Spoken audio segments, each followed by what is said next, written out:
कार्तिक जी हमार बात। वैष्णवी बैठा, ज्यादा सोचा मत और अब रेस्ट करो। तो होके आपन भी ना बल्कि होके वाले बच्चा के भी बारे में सोचे के परी। अगर तू खुश रहबू तो बेबी भी अंदर खुश रही। ए से खुश रहा, हैप्पी। ओके जाने ताने कार्तिक जी, बाकी हमार मन बहुत घबराता। वैष्णवी घबराहट तो हो ही ना। हाँ, तू अपना आपके इतना थका दे ले बाड़ू, फिजिकली मेंटली, और ऊपर से हमारे भी टेंशन लेकर बैठल बाड़ू। कार्तिक जी एकदम चुप। वैष्णवी यहाँ देखा, हमार बात अभी पूरा नहीं की भाई। तू सबकी चिंता करे लेकिन अपना बारे में भूल जालू। ए से अब से रेस्पॉन्सिबिलिटी हम लेतानी। हम तुहार ख्याल रखम, वो भी अच्छे से। आपन खुद की हालत देखा का।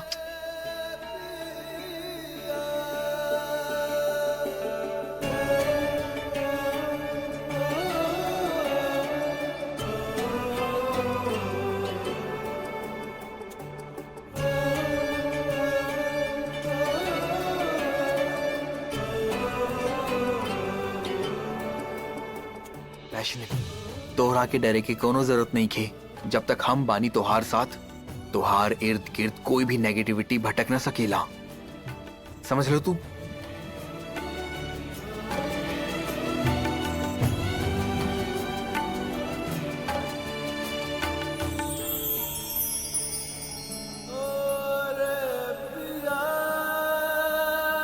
ये खूबसूरत हाथ से तोहरा के कोई भी काम करे के जरूरत नहीं खे, समझे।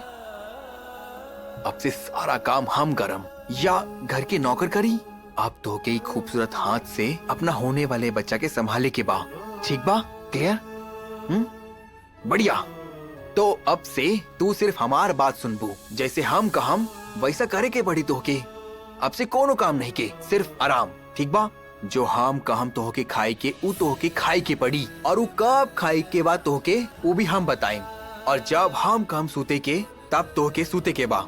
बिना हमार परमिशन के उठी के नहीं खेतो के। समझ लो तू। जी महाराज, और कोनो हुक्म? हाँ, अभी तो और बा। और? हाँ, रुका।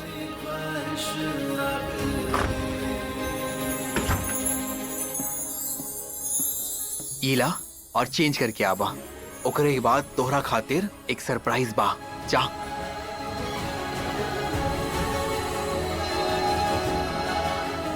हाँ जा जल्दी।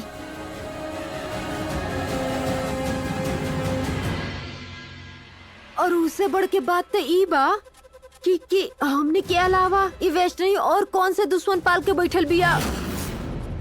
काहे कि ऊ ओके बहम होता, ई तो हम मान नहीं सकेनी। हाँ, और वैष्णवी झूठ भी तो नहीं बोलत, काहे कि हमनी अपन आँखों से देखनी।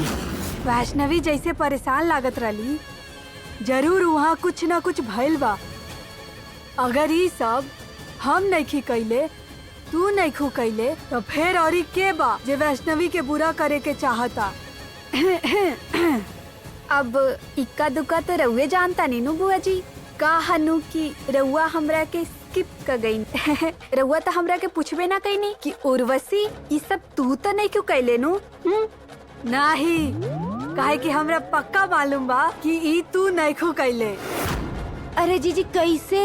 काहे कि ई सब करे खातिर अक्कल लागेला, जौन एकरा लगे नहीं खे। मम्मी जी। ए चुपचाप बैठा। हाँ। अरे मोरी मैया, मम्मी जी। हाँ। कहीं सच में भूत प्रेत के चक्कर तो नहीं खे?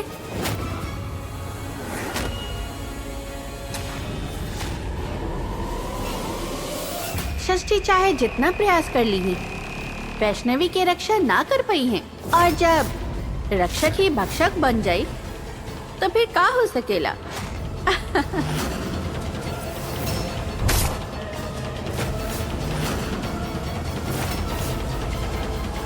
कार्तिक जी,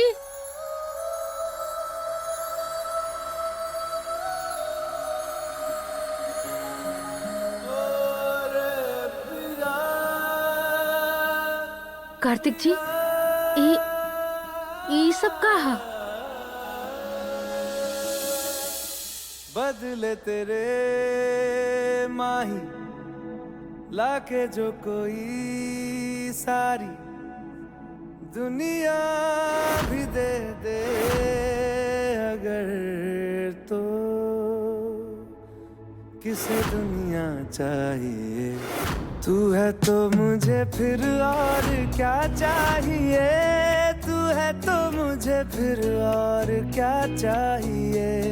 किसी की ना मदद ना दुआ चाहिए, तू है तो मुझे फिर और क्या चाहिए। सुन हारिए, जिंद जानिए, 100 बार जन्म लूं तो भी तू ही हमदम हर दफा चाहिए। तू है तो मुझे फिर और क्या चाहिए, तू है तो मुझे फिर और क्या चाहिए। किसी की ना मदद ना दुआ चाहिए, तू है तो मुझे फिर और क्या चाहिए।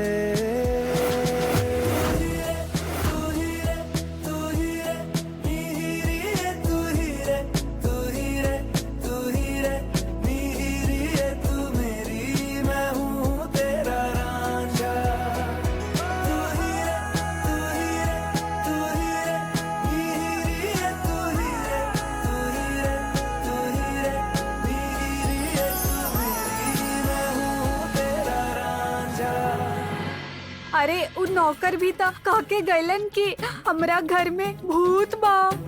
ई भूत प्रेत के नाटक करत करत कहीं सच में हमार हवेली भूतिया हवेली तो ना बन गईल।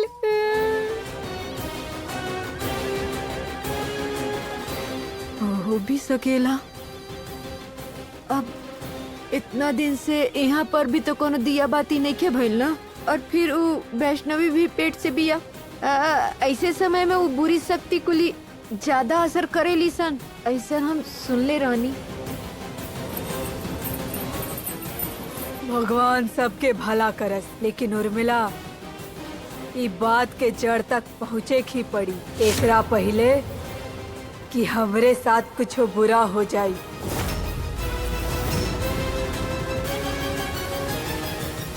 षष्ठी चाहे जितना प्रयास कर ली है, वैष्णवी की रक्षा ना कर पाई है। और जब रक्षक ही भक्षक बन जाए तो फिर क्या हो सकेला।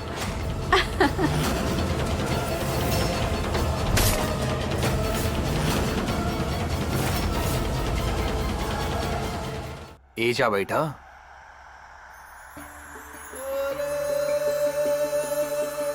और ई तुहार बाल इतना बिखरल काहे बा? रुका हम बनावत आनी। हम सूते जाता नहीं कार्तिक जी, घूमे थोड़ी ना जाता नहीं, रहे दही ऐसे ही बाल। बाल बनावल जरूरी बा। कहल जाला कि रात के खुलल बाल में ना सुतल जाला। यू नो व्हाट, भूत प्रेत के खतरा होला। सच में कार्तिक जी?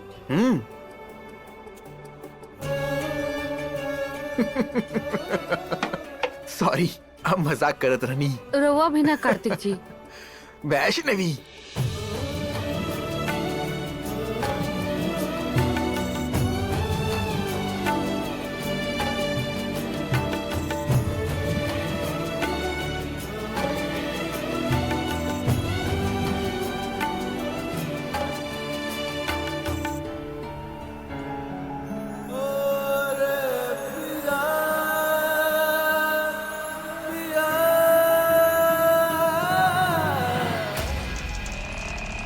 ईदा हम जानल चाहतानी देवी कि मैया के परम भक्त के साथ का होता।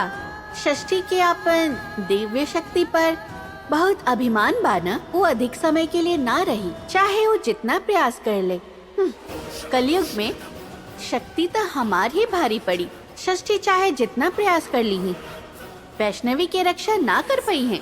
और जब रक्षक ही भक्षक बन जाए तो फिर का हो सकेला। एकर का अर्थ भइल देवी?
अच्छा भइल कि रउआ हमरा सही समय पे सचेत कर देनी मैया, वरना आज तो दिया बुझी वाला रहे।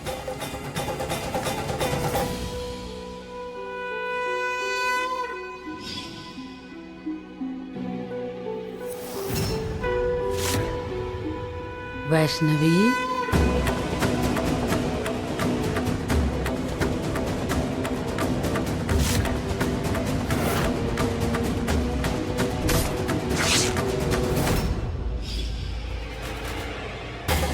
रउआ कब, कहाँ, केकरा से का करवावे नी?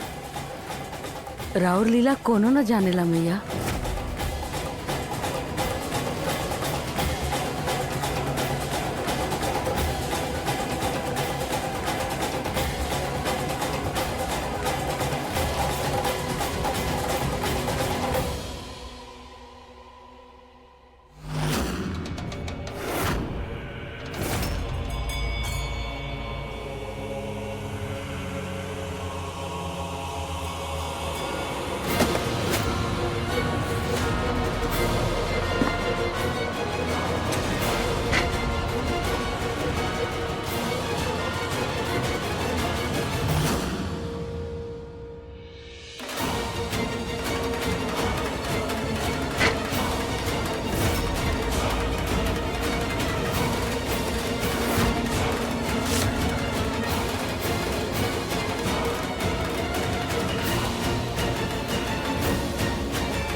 रक्षा करी मैया।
वैष्णवी का हो गइल? का भेल? काहे चिल्लात बाड़ू? ऐसे काहे चीखत हरू?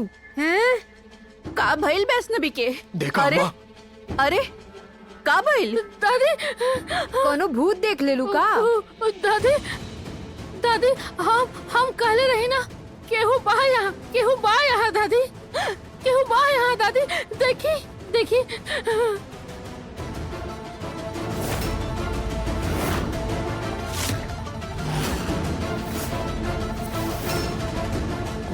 इ निशान केहू आदमी के निशान तो ना होकी ना दादी।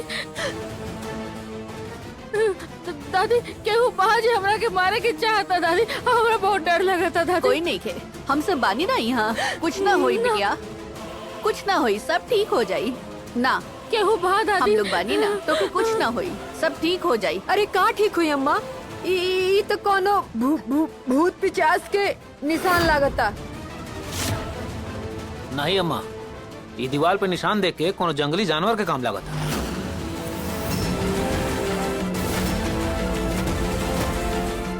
ई का होता हमरे घर में, एक के बाद एक आफत लगले जाता, खत्म है नहीं खे होत। पता ना कौन सा काला साया पड़ गइल बा हमार घर में। कार्तिक जी कहाँ बाड़ा?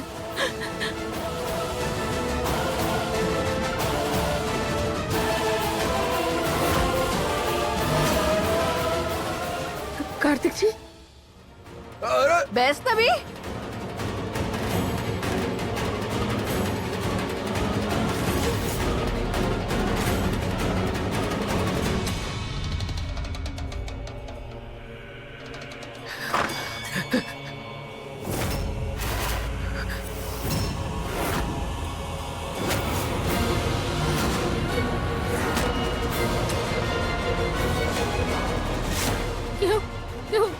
दादी।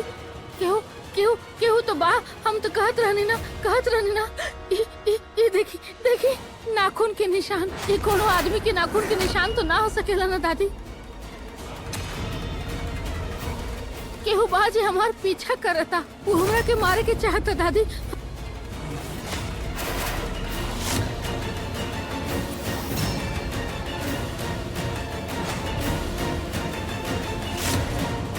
कार्तिक जी तो यहाँ आवत रहन, फिर वापस काहे मुड़ गए? कार्तिक जी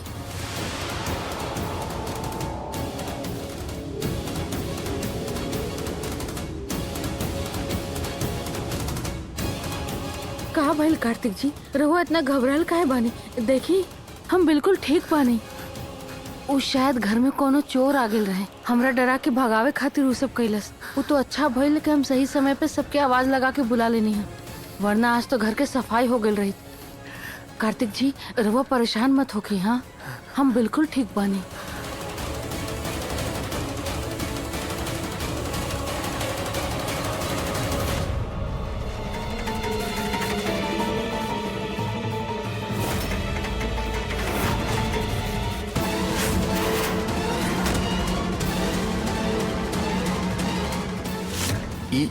ई का बा?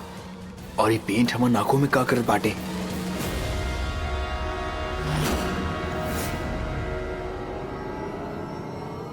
का भइल कार्तिक जी? कोनो बात बा का भइल? आपन मन के कोनो बात हमरा से बेझिझक कह सकेनी कार्तिक जी। बताई कुछ भइल बा का?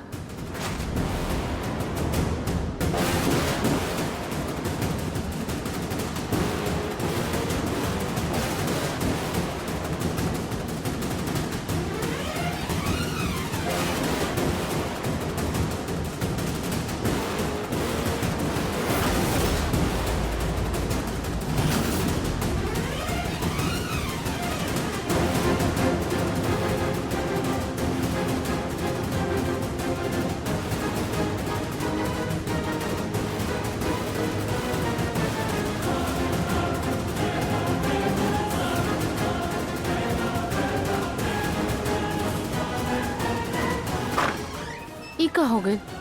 इतना काहे घबराल बड़न?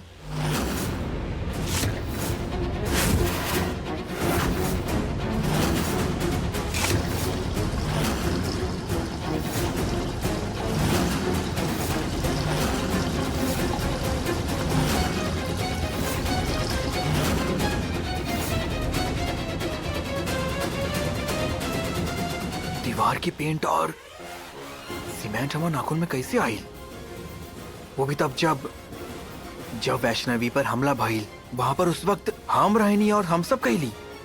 नहीं, हम कैसे कर सके? नहीं, हम तो अपना कमरा में सुतल रहनी। समझ में काहे नहीं किया आवत? हमारा कुछ याद काहे नहीं किया आवत? हम वैष्णवी कब हॉट ना कर सके नहीं, हम ना कर सके नहीं मतलब। तो वैष्णवी की हर्ट कौन कैलस? कार्तिक जी रहुआ ठीक तो बानी ना? कार्तिक जी रहुआ हमरा सुनता नहीं? कार्तिक जी अगर ऐसन बात कार्तिक जी दरवाजा खोली। कार्तिक जी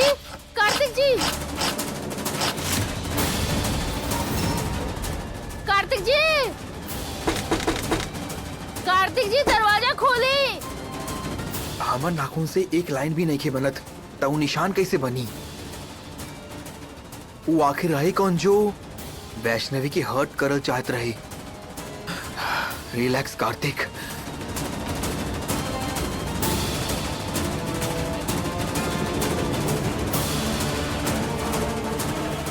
इससे ही साबित होता कि कार्तिक तू ना रहला।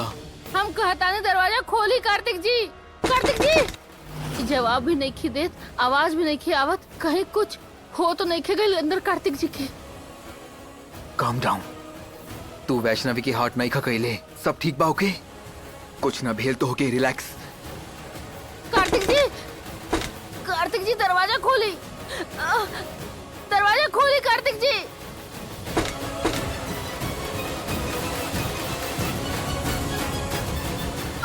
वैष्णवी आराम से का करत तारू तू? रवा रवा ठीक भरी ना कार्तिक जी। रवा जवाब काहे ना देत रही कार्तिक जी? हम रवा कितना आवाज लगाई कुछ नहीं के भाई वैष्णवी, रिलैक्स। हाँ वो दीवार पर खरोच देखकर डर गए रहनी, थोड़ा घबरा गए रहनी। इट्स ओके, अब हम ठीक बानी। ओके, आई एम ग्लैड कि तू भी ठीक बाड़ू। तू ठीक बाड़ू? कुछ नहीं खे भाई, चलो टेंशन मत लो, बैठा आराम से। ओके रिलैक्स, हम ठीक बानी।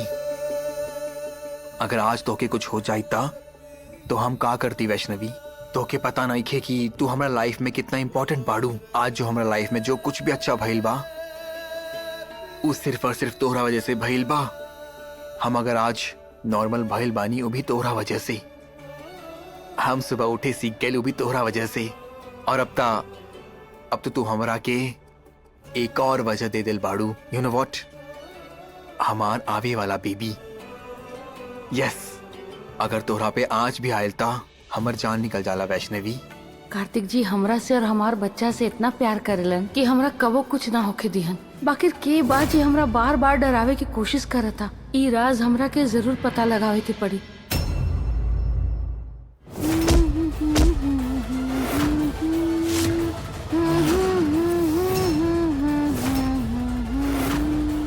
के बा वहाँ?